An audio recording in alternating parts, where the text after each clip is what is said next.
नमस्ते दोस्तों, मैं ईश्वर ज्योति आज की बात में आप सबका स्वागत करती हूँ। आइए आज की बात कर लेते हैं। आज बड़ा ही अच्छा दिन है, मंगलवार का दिन है। मंगलवार के दिन हनुमान जी की ऊर्जा लीजिए, हनुमान जी का मंत्र जाप कीजिए, ओम हन हनुमते नमः। तो आपका दिन सफल होगा। आज वास्तु की बात से शुरू करती हूँ, थोड़ी सी वास्तु की बात, फिर आज की खास बात ले लेंगे, उपाय ले लेंगे और कृष्ण कथा में एक मैं दृष्टांत पेश करूंगी जिससे आपको कुछ ज्ञान मिल सके। आइए वास्तु की बात कर लेते हैं। फर्श की बात कर रहे थे, उत्तर दिशा के फर्श की बात करते हैं, उसके रंग की बात करते हैं। उत्तर में फर्श पर काले रंग का पत्थर लगवाएं। इससे परिवार में कोई भय नहीं रहता है। उत्तर में काले फर्श का लाभ मंझले बेटे को मिलता है और शरीर में सबसे अधिक लाभ उसके कानों को मिलता है। तो काले रंग का फर्श लगाइए, इससे हमारी सुनने की क्षमता मजबूत होती है। तो ये थी वास्तु की बातें। अब तिथि और योग ले लेते हैं। आज सुबह 7:14 के बाद से तृतीय तिथि लग चुकी है। आज से कल भोर 4:08 तक ब्रह्म योग रहेगा। ये बहुत ही अच्छा योग है। शांतिदायक कार्य करने के लिए ब्रह्म योग उत्तम है। आज रात 8:29 तक रेवती नक्षत्र रहेगा।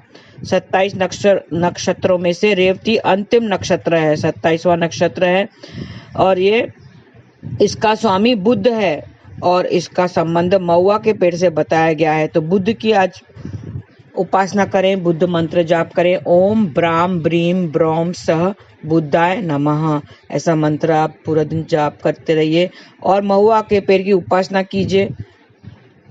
रेवती नक्षत्र में बुध की उपासना करना शुभ फलदायी होता है और इसका संबंध महुआ के पेड़ से है, तो आज महुआ की भी उपासना करनी है, उसको प्रणाम करना है। और बता दूं कि पंचक जो 8 मार्च से चल रहे थे, पंचक धनिष्ठा से रेवती नक्षत्र तक पंचक कहलाते हैं। 5 नक्षत्र ये होते हैं, ये पंचक नक्षत्र हैं। तो आज वो समाप्त हो जाएंगे। ये रेवती नक्षत्र 5वां नक्षत्र कहलाता है।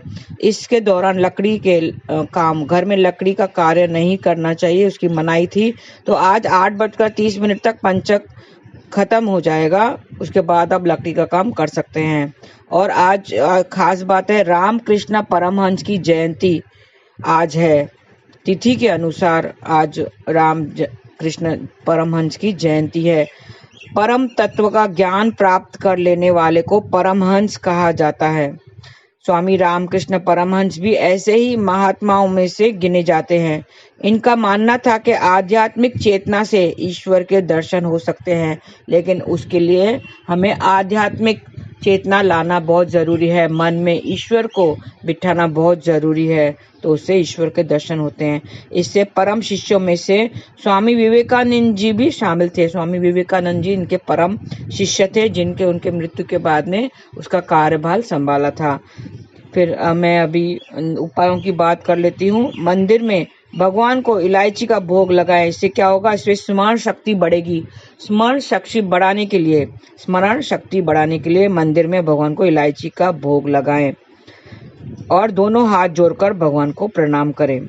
आर्थिक स्थिति सुधारने के लिए ओम हन हनुमते नमः का जाप करें और आज सिंध कुंजिका का भी पाठ करें और सिद्ध किया हुआ बुद्ध यंत्र भी धारण करें, तो आत्मविश्वास बढ़ेगा। आत्मविश्वास बढ़ाने के लिए आज बुद्ध यंत्र धारण कर सकते हैं। पहले उसको बनाना है भोजपत्र पर, फिर मंत्रों से उसे सिद्ध करना है। और अपना सौंदर्य बढ़ाने के लिए, खूबसूरती बढ़ाने के लिए पानी में इलायची डालकर स्नान करें। घर में मंदिर में कपूर का दीपक जलाएं और भगवान को प्रणाम करें। मंदिर में जरूरतमंदों लोगों को ऊनी वस्त्र भेंट करने से आपका आकर्षण बढ़ेगा। विद्या के क्षेत्र में उपलब्धि पाने के लिए आपको विद्या यंत्र की स्थापना करनी है। भोजपत्र पर अष्टगंध के अनार के कलम से आप बनाएं, या तो सादे कागज पर, कोरे कागज पर लाल स्केच पेन से यंत्र बना सकते हैं और विधि पूर्वक पूजा करके मंत्रों से सिद्ध करके उसे आप धारण कर सकते हैं। तावीज के रूप में धारण करें या तो स्टडी टेबल पर रख दें। और अधिकारी से रिश्ते सुधारने के लिए, ऑफिसरों से अगर आपकी अनबन चल रही है, उसके रिश्ते सुधारने के लिए क्या करना है, घर की दक्षिण पश्चिम दिशा में महुआ का पेड़ लगाएं। पेड़ न लगा पाए तो आज केवल संकल्प ले लें और आगे चल के वो पेड़ जरूर लगाएं। बाद में समय मिलने पर पेड़ अवश्य लगाएं। एक लोटा जल में चावल डालकर सूर्य को अर्पित करें तो पिता से रिश्ते मजबूत होंगे। पिता से आपकी कुछ अनबन चल रही है और उसके रिश्ते मजबूत करने के लिए उनको प्रणाम कीजिए और जल में लोटे में आप चावल डालकर सूर्य को अर्घ दें। पिता को वस्त्र भी दें और पैर छूकर आशीर्वाद लें। और काम से आपको परेशानी हो रही है तो काम से परेशानियों को दूर करने के लिए कलावा लेकर हनुमान जी के चरणों में रखें। भगवान के चरणों से सिंदूर लेकर अपने माथे पर लगाएं और मौली से धागा लेकर अपनी कलाई पर बांध दें तो सारी परेशानियां दूर हो जाएंगी। बाकी बची हुई मौली वहीं पर रख दें। बुजुर्गों से प्रेम भाव बढ़ाने के लिए भगवान की विधि पूर्वक पूजा करनी चाहिए। आमरस का भोग भी लगाना चाहिए। आमरस का प्रसाद खुद भी लें और बुजुर्गों को भी देना चाहिए। गणित में अपने आगे बढ़ने के लिए स्टेशनरी के व्यापारी को मिट्टी की चीज अर्पित गिफ्ट दें। गिफ्ट में तोते का चित्र हो तो बहुत अच्छा है।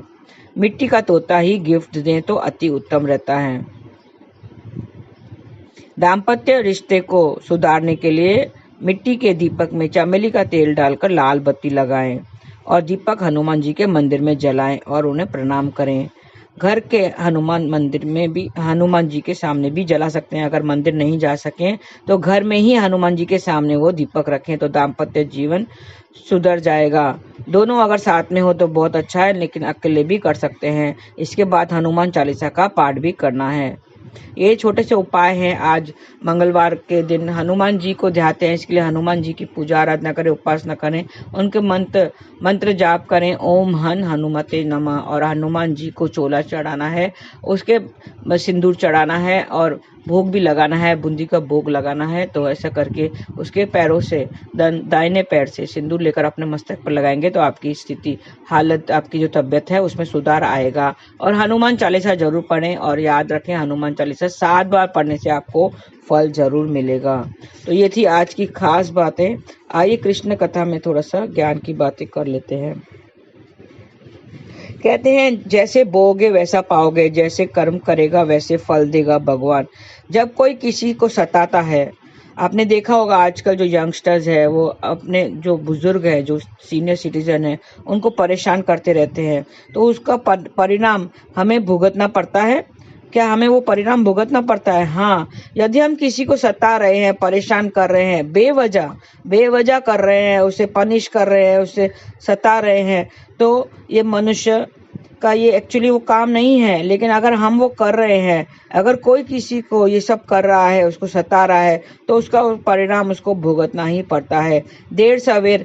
लेकिन अच्छे कर्म का अच्छा अगर कुछ किया तो अच्छे का परिणाम देर सवेर मिलता है, अच्छा ही मिलता है। लेकिन अगर बुरा किया, किसी के साथ में बुरा बर्ताव कर रहे हैं, तो उसका परिणाम भी बुरा ही मिलता है।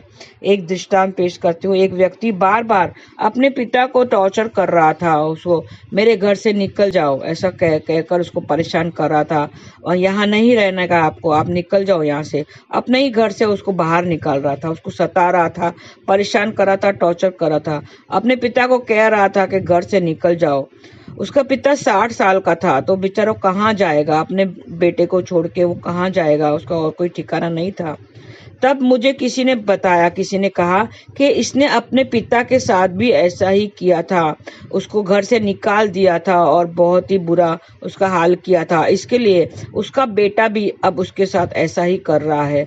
उसका परिणाम उसको अब मिल रहा है कि उसकी खुद की औलाद भी उसे घर से निकाल रही है, उसके घर से निकलने को कह रही है। कहने का तात्पर्य यह है कि आम के पेड़ पर आम ही उगेगा और संतरे का बीज बोएंगे तो संतरा ही उगेगा। ऐसा नहीं होता है कि संतरे का बीज बोएंगे तो आम निकले, ऐसा कभी नहीं होता है। या आम का बीज बोएंगे तो उसमें संतरा निकलेगा, ऐसा नहीं होता है। अगर संतरे का बीज बोआ है तो संतरा ही उगेगा। उसी तरह अगर कोई बुरा कर्म का बीज बो रहा है तो उसे बुरा फल ही मिलेगा, और अगर अच्छे कर्म का बीज बोएगा तो उसे अच्छा फल ही निकलेगा। ये संसार एक कर्मों की खेती है, ये संसार एक कर्मों की खेती है। हम सब अच्छे बुरे कर्म के बीज बोते जा रहे हैं, दिनों दिन अच्छे कर्म बुरे कर्म दोनों के बीज बो रहे हैं। एक्चुअली हमें अच्छे कर्म के ही बीज बोने चाहिए, बुरे कर्म के बीज नहीं बोने चाहिए। लेकिन अगर हम बुरे बीज बो रहे हैं तो उसका परिणाम बुरा ही निकलेगा, बुरा ही होगा और उसका फल हमें बुरा ही मिलेगा। तो जितना हो सके हमें नाम कीर्तन भजन स्मरण कथा दया धर्म ऐसे पुण्य कार्य करना चाहिए। जितना हो सके हमें उतना ज्यादा करना चाहिए। दान पुण्य करेंगे तो उसका अधिक गुना फल आपको मिलता है। कहते हैं कि अपनी कमाई का एक हिस्सा ईश्वर को अर्पण करना चाहिए। क्या कहते हैं? अपने कमाई का जितना भी आप कमा रहे हैं, चाहे जॉब कर रहे हैं, बिजनेस कर रहे हैं, जितना भी आपको महीने का आता है उसमें से एक हिस्सा ईश्वर को अर्पण कर देना चाहिए। ऐसा संकल्प करना चाहिए कि जितना आपको मिल रहा है, जितना आपकी कमाई है उसका कुछ परसेंटेज, 1% हो तो बहुत अच्छा है, आधा परसेंटेज या 0.1% भी, जितना भी हो सके, जितना आप कर सके उतना जरूर ईश्वर को अर्पण करना चाहिए, साइड में निकालना चाहिए। पैसों को सजाकर अपने तिजोरी में नहीं रखना चाहिए। तिजोरी लॉकर में रखने से कुछ हासिल होने वाला नहीं है। सिर्फ आप लेते जाएं और देने के बात ही नहीं करें, जेब में हाथ ही नहीं जाए आपका, तो ऐसा आपको फिर नेगेटिविटी आपको घेर लेती है, नकारात्मकता आ जाती है। अगर वो आपको इतना दे रहा है, अगर ईश्वर आपको इतना दे रहा है तो हमारा भी फर्ज बनता है कि हमें भी वो लौटाना चाहिए, किसी न किसी को देना चाहिए, किसी जरूरतमंद को मदद कर देनी चाहिए। ऐसे बहुत सारे हैं जो आप मदद कर सकते हैं। पैसे की ना कर सके तो वस्तुएं की करो, कपड़ों की करो, वस्त्र की करो, किसी भी चीजों की करो जो आपको अधिक है, जो आपके पास अधिकता है। कपड़े यूजुअली नॉर्मली वस्त्र 3-3 4-4 जोड़े होने के बावजूद आपको 9-9 10-10 जोड़े हैं तो आप नहीं यूज कर रहे हैं, तो वो आप वस्त्र अर्पण कर सकते हैं। कोई चीज है, खाने की वस्तु है, अगर कोई भूखा आप देख रहे हैं तो उसको खाने की वस्तुएं अर्पण करो, या धन से ही कुछ लेके आप उनको आप दान कर सकते हैं। तो दान करने का पुण्य बहुत मिलता है। दान पुण्य करने का, जो दान एक धर्म है, हमारा धर्म है, इंसान का धर्म होता है दान करना। तो ईश्वर आपको अगर दे रहा है, अगर ईश्वर आपसे खुश है, आपके अच्छे कर्म के वजह से, पिछले जन्मों के अच्छे कर्म की वजह से आप अच्छा, ईश्वर की दया से आप अच्छा कमा रहे हैं, इतना है कि आपको 2 रोटी 4 रोटी मिल रही है, तो आप दूसरों को भी 1 रोटी खाने के लिए दे दो, जो भूखे हैं उनको खाने के लिए दे दो, उनकी मदद करो।